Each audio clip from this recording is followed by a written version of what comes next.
नमस्कार, आवाज इंडिया में आप सभी का स्वागत है। मैं हूं सीमा। ऑपरेशन सिंदूर को लेकर एक बार फिर कांग्रेसी नेता विजय वडेट्टीवार ने केंद्र सरकार पर निशाना साधा है।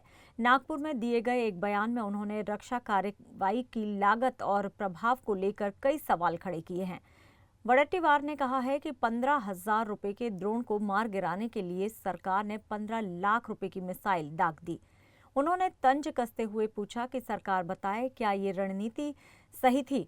इतना ही नहीं, उन्होंने कहा कि ऑपरेशन में कितना नुकसान हुआ, क्या ये छोटा युद्ध था या बड़ा।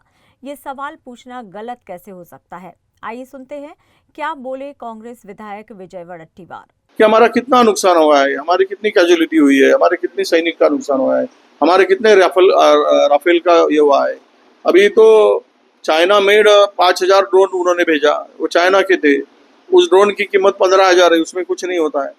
उसके लिए हमने 15 लाख का ये दागा गया, वो क्या बोलते हैं उसको, नहीं 15, हमारी मिसाइल की कीमत 15 लाख थी एक ड्रोन गिराने के लिए, वो 15,000 का ड्रोन, वो चाइना की उसके पीछे पॉलिसी थी। ये भी कहा जाता है, ऐसी भी चर्चाएं बहुत जोर से है।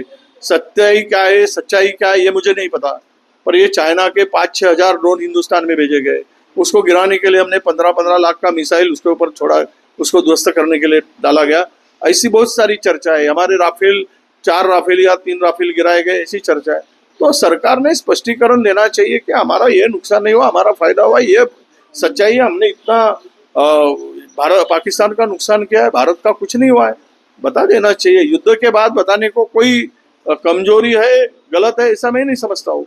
और अभी हिंदुस्तान में पहली बार हुआ है कि जो युद्ध विराम होने के बाद, वार रुकने के बाद में कोई विजय रैली निकाल कर बताना जा रहा है। तो ये भाजपा की क्या राजनीति है, इसके बारे में भी लोगों में शंका है। तो इसी का जवाब हमें मांगना चाहिए। खड़गे साहब ने यही कहा कि इस बारे में जवाब दो।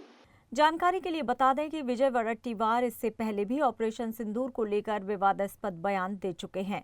इस बार भी उनके सवाल सियासत में नई बहस छेड़ रहे हैं। अब देखना होगा कि सरकार इस पर क्या जवाब देती है।